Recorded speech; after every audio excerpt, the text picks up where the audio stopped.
Hi, this is Karina from Ragebreed. I'm here with William Price and also Siobhan Mazzei. How you doing, guys? All right. Good, thank you. Good. Thanks for having us. No problem. So we're having a bit of a discussion today on prejudices and bullying, and obviously with Pride coming up, we're going to be focusing on the LGBT side of things, and also sort of, the goth bullying side of things, alternatives that they sometimes get it, and maybe a bit of sexism in there. So just to go through a couple of things then.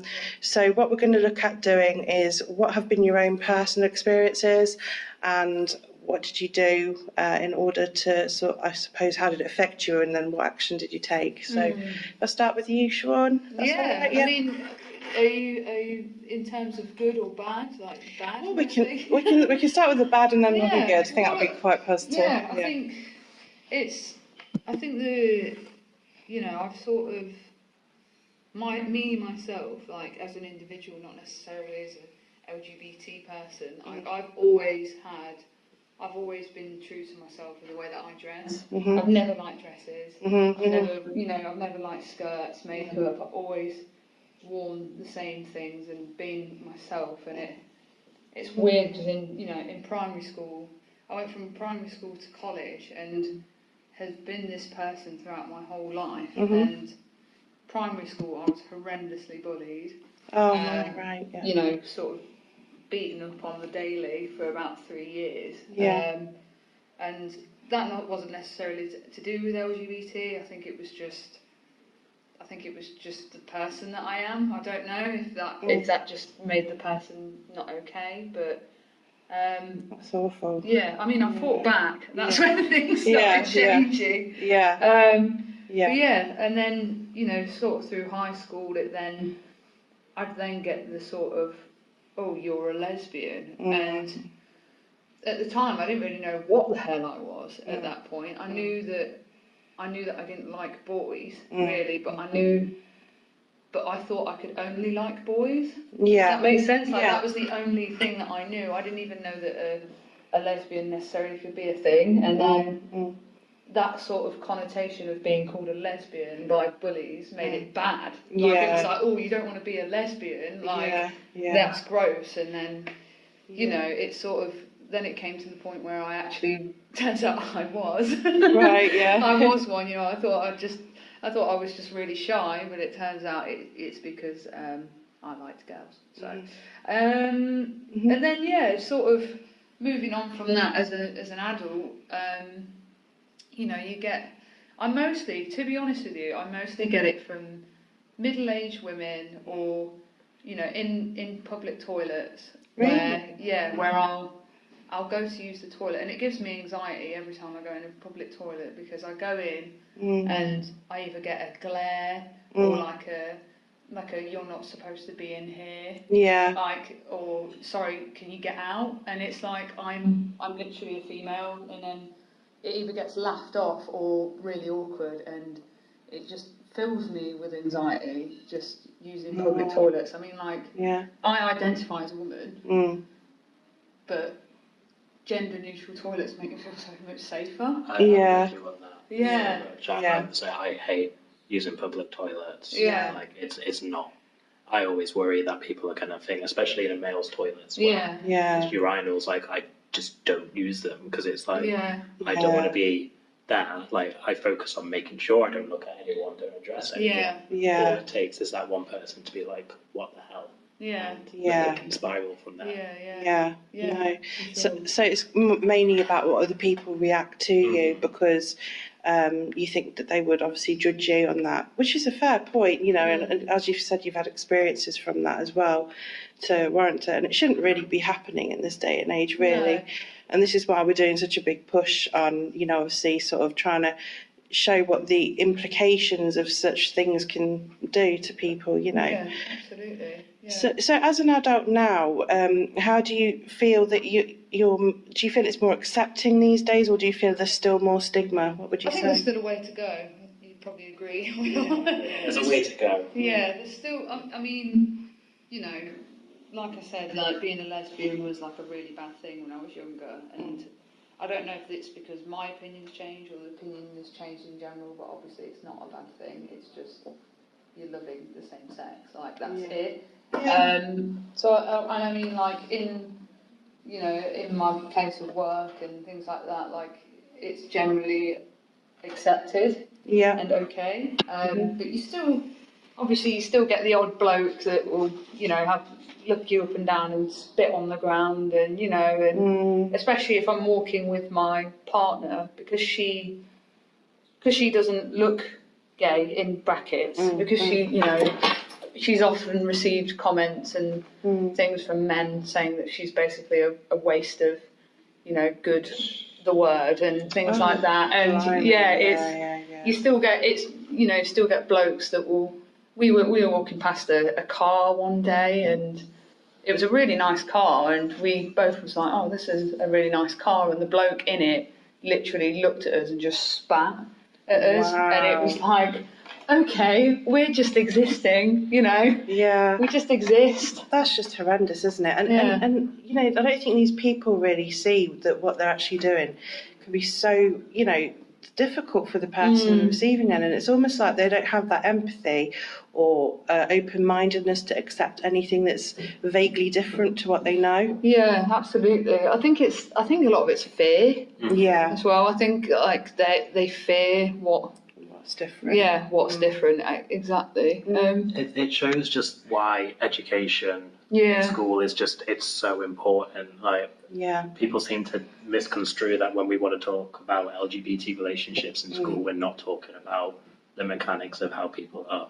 doing whatever they're doing in their own bedrooms. We're talking about it's natural, it's normal, it's nothing to be feared. Yeah, exactly, and it shouldn't be judged as well. I think it's so natural for people, to just be who they are, Exactly. and that's how they should be treated as such. So Will, I'm going to speak to you a little bit about your experiences. So what kind of things have you gone through, and how did you deal with it, and how did it make you feel? It's always kind of bitterly sweet, funny when you speak with other people of the community about their high school or school experiences, because there's always a mirror of experiences there. Like my story is pretty similar to Siobhan's. Bullied on the daily, being called gay before I even knew what gay was, or if that's what I was. And I think that's where a lot of the anxiety, like we were talking about, simple things like using public restrooms and changing rooms in gyms and stuff. I avoid that like a plague because of the situations from high school, from college, where people outright refused to partake in a class because I was involved, or I joined a gym back in my hometown and people complained to the gym on social media because I was there. Wow. So it's like we That's don't want, horrendous. like, why should we get naked in a room of where there's going to be a gay person? It's like, I'm not attracted to every man that walks this planet. Like every other person, I have somewhat of a type, and you're not it. But oh God. it's the same, really the same stuff. It's always it's kind of deflating but comforting at the same time when you hear other people saying they've been through it as well. But I've had the same. I've been walking down the street holding my hands with my ex, and we've had people feel the need to drive past us calling us dirty fags, swinging a U-turn at a place where it's illegal to, like the signs are saying no U-turns, to drive past us again. Just to say something vindictive. And we were out walking on a summer's day, and this was in London, like just kind of the start of the big flare-up of knife crime. And it's like you see these people screaming and shouting at you purely for just being there. Yeah. Your next thought always is, how much danger am I actually in? Yeah, well, this is it, isn't it? It can be quite unnerving, which is why I think there's a big link between, I've seen reports on it, there's a big link between mental health issues and being in the LGBT community. A lot of that is coming from growing up and having people say you're not right, you're not normal. Which again is why education is just so important. It's like, especially in those formative years, like Siobhan said, having someone go, "Oh, you're gay," before even I realised what I was. It always makes me think how much of that actually moulded me. Like, I've always viewed myself as a gay man, but it's really in recent years, it's kind of like come to realisation I'm probably more non-binary. Like, I don't really see myself as a male. Okay, on the outside, I'm a bald-headed, bearded guy. But, like, how much of that has come from other people's expectations and trying to fit in and just trying to have a quiet life whilst I'm alone. I'm nowhere near dress how I would or anything like that. And I come across as quite confident, but it's not really there. It's more of just let's just try and get through without being hassled again. But I mean, on positive ways, like the LGBT community can be quite tight knit. There is issues. I am not glossing over the issues within the community itself, but it's nice, like the importance of like gay venues, gay bars, gay pubs, where you're not going to have that kind of prejudice there. Exactly, like to be able to go to one of them and just be able to sit and peacefully have a drink. Okay, most of them aren't very peaceful places, but just being able to have a peaceful drink, being able to, you know, hold my boyfriend's hand. Without judgment. Absolutely. It's like a subconscious thing, isn't it? Like, like my girlfriend will grab my hand and I'm just riddled with anxiety that someone's going to say something, and I can't enjoy the moment. Like, I can never fully enjoy holding my girlfriend's hand, like, at all. And because it's literally like someone's going to say something, someone's going to do something, or like certain. Do you find like certain places that you wouldn't, like, you literally could not step into because you would just get killed? Like, it's sad, but you almost create like a mental map in your head. I mean, even walking around Leicester, there are parts, and like both of us are on the same page. Like, I quite like, I'm more of a let's just hold hands. That, you know, we've got nothing to hide. But there are places where even my nerve there kind of drops because it's like. Especially it's going to new places as well, like and I mean traveling is such an issue. Like, people, the little things like that, like being like, I want to go to this place, like I want to go here. Then you're like, hang on, what's their stance on LGBT? Like, am I gonna go there with my boyfriend and have to act like we're best mates for 2 weeks? Exactly. You know, Sure. It's all these little things that people don't realise the day to day. It is a struggle. Like, and I'm not here for a sympathy vote, but there are just these minute little things that being cis straight, you don't even realise are things that we second guess. Definitely. And I think again, this is the importance of education and the importance of pride. Like, we still need to remember that pride is a protest. We're still illegal in like 13 countries. We can still be killed in 12 of them. Like, that's just horrendous, isn't it? It is. You would think in this day and age people would be more accepting, and it feels as if in some cases we've kind of gone backwards because, you know, I've probably seen a rise in a lot of bullying recently, and also in terms of prejudice towards things like this as well. What do you think then would be the answer to try, because I mean I believe in obviously exposing what's actually happening, so what would you guys say would be a solution? What could we do in order to try and you know, show people that, you know, you're just like everybody else, you know? I mean, that is such a challenge, and I think that's really been the challenge since Stonewall of the 1970s. Like, it's just education, exposure. This is exposure and normalising. Absolutely. Media exposure for everyone. Like, people have an issue when like gay news outlets make a thing of, oh, there's an LGBT character in this show or whatever, but it's like, think about it, how many shows growing up as a child did a straight person watch where it was two straight people and everything is hunky-dory because that's the norm. It's like, but that isn't the norm anymore. Like, the kids need to see that, you know, growing up, if they start to question that it's not wrong, it's not weird, that we need that representation out there for everyone, and this isn't just the LGBT community, we need it for people of colour, for different religions, like, we need everything out there. Yeah, no, I Everything agree. needs to be presented as normal and to be accepted. I think it just needs to like not be, because I mean I found growing up that like gays and lesbians were sort of hidden as a child, like they just didn't exist like at all. But now, like, you know, now we find that there's a lot more LGBT representation, and similarly people of colour that are in major roles, and you know, like, and it's hopefully, touch wood, it's becoming more normalised, and kids are knowing what it is earlier than I did. And I think, sorry. My parents, my mum had a child who's now 11, so I'm 28. There's a big age difference there.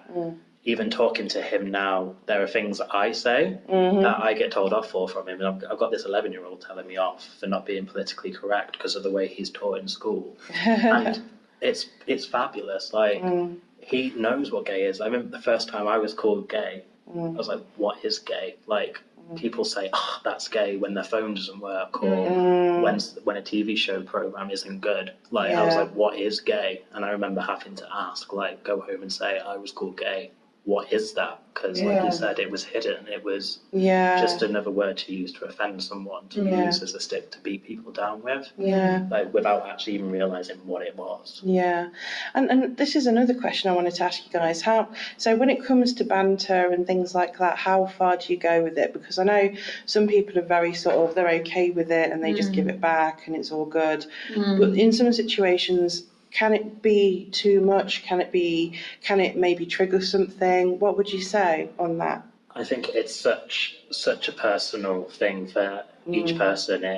It can vary so much. I think the best thing to do is to have a discussion. And I know that sounds silly to have a discussion around what jokes are okay with you, but we're in a day and age where we're aware of people's differences, so when we're acknowledging them, so why aren't we acknowledging what can offend you, what can't? And I'm not sat here saying this like snowflake millennial, but I'd be proud to be called one of them if it meant that we all live our lives making sure that we're looking after each other. We're all on the same bloody planet. Like, come on, we need to start living together now. It's we've got to a point where we just need to just make sure we're on the same page. I find I make the joke first. Yeah. I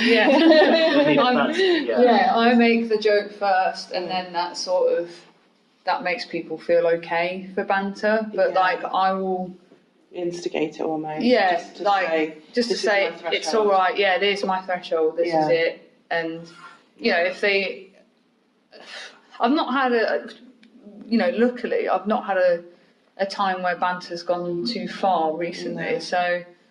I guess that's a good way to go about it, but I think too far would be, you know, like I was in a bar, and we were having a nice, like, me and my partner were having a nice chat with some lads that happened to be out, and we were having a nice time, and then that's when one of them goes, so how do you two have sex? Or like, do you scissor?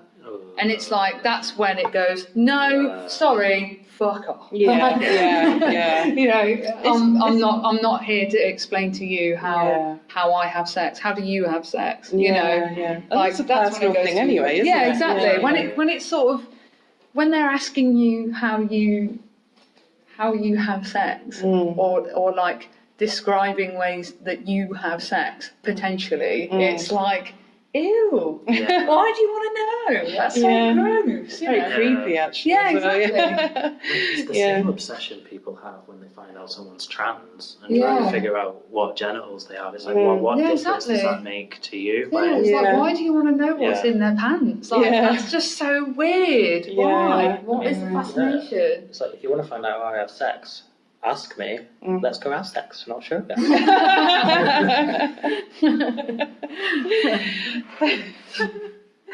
So I mean, to be fair, I mean, I've been in situations where I've been with friends and we've gone out and people have sort of like made sort of references for him being gay, for example, and you know, and they laugh about it as if it's some sort of joke. And I've been in situations where I've had to stand up for people like this as well. And the thing is, I can't stand people who judge and take the piss and things like that when it comes to something like this. And I think we just need to educate people, make sure that they're more aware of what they're saying. Is that really derogatory? Is that something that is going to, really hurt this person? Because essentially, we need to be taking care of each other, and we need to be, I think, in my personal opinion, looking at the broad spectrum of things. And okay, say if you aren't gay, that doesn't make the other person wrong or anything like that. It's just a natural thing. Yeah. So I think the more we sort of naturalise it and normalise, as you say, and have discussions like this, I think it will help the situation maybe. And again, that's just exposure. Show it as a natural thing. Like I recently watched a show on Netflix called Another Life, and it was really nice because they slipped in a trans character who ends up in a relationship with a cis straight man, but it's not a focus. I think that's where we go wrong. They bring an LGBT character into a show, or retrospectively change a character to make them LGBT, to almost crowd please, I think, in a way. That's not what we want. We don't want you to be patting yourself on the back for having a gay or lesbian character. What we want is those characters to be in your movie and nothing to be mentioned about. Just so it's just a natural thing. Just to exist, just like we do. It's like calling it gay marriage. It's not gay marriage, it's bloody marriage. Stop calling it gay marriage and separating it. Call it marriage. Marriage is marriage. Like we between need two to just, people, that's it. We need to bring that into language. It's just those little things like that. Bring them into language. That will normalise. That will help, especially around the next generation of children. Definitely. And I was and basically talking about what you were saying in terms of character roles and things. I think there was a series I was watching called Once Upon a Time. And they had sort of same-sex stuff thrown in there, which was quite interesting because the storybook didn't mention it. But I liked that they'd thrown, different races, had put different, sort of sexes, different same-sex stuff, and it was so. There was no mention of That's it right, yeah. on there. That's kind of the way you want it. No mention. It just happens. It just happens, and it's just normal. And there's no why? And there was no issue with it. It was just and they were celebrating the same sex coupled as normal like the others. Yeah, exactly. That's it. But, yeah. I think that's the key. Okay, well, thanks so much for the interview, guys. And it's been really an eye-opener, really, for the struggles that you go through. And I think on a positive, would you say that it's getting better, or would you say that it still has a way to go? It's getting better, but we still have a long way to go. My ideal world would just be existing. Just existing. I mean, the ultimate goal is people talk about the LGBT label and putting label in the air quotes. The ideal would be to remove that label, to live in a time where it's not. It's not even we have to do it. Exactly. We don't. That's when people forget. Okay, people go and have fun at Pride, but Pride, like I've said, is a protest. We're protesting the fact that we're illegal. That's just mind-boggling. It's mind-boggling to me that there are people like me out there growing up in other countries that are that scared. I mean, we've talked today about being worried and having anxiety using the toilet or walking down the street. To sit there and wake up every morning and be like, is this the day? Someone's going to find out. Am I going to be stoned to death? Yeah, and I think also I know, a personal friend of mine in Manchester, he was gay and he told his parents and they completely dismissed him. And he actually hung himself. God. So it's so for me this is quite a personal thing. A few of my other friends as well who have gone through where their parents have been completely rejecting. And and I think it's something that we need to talk about, because what people don't realise is that judgment can affect someone so badly, all the way through that all the way to suicide. So obviously you guys are so much stronger and you've battled through it, but you have gone through quite bad stresses which you didn't need to go through. So this is one of the reasons why I'm doing this podcast, is to say to people, don't make it, don't bully, basically. Even if someone's different from you, don't bully them, because all you're doing is causing someone pain, and that's exactly. And that's you don't like it, just carry on with your life. You don't Yeah, need to exactly. acknowledge it. Yeah. You don't need to sit there and pretend. We're not asking for every person on the planet to be A-okay with it. What we're asking for is, if you don't like it, to just leave us alone. Exactly. Because we're living our lives. It's not affecting you. Who I go home with, who I hold hands with in the street, it's who none I of have their sex business. with, Yeah, it doesn't make a difference to their lives. Exactly that. Well, thank you so much, guys. Thank I've really, you. really enjoyed this discussion, and hopefully it will open some eyes to some people. But yeah, thank you so much. Thank you. Thank you. Thanks. Bye. Bye.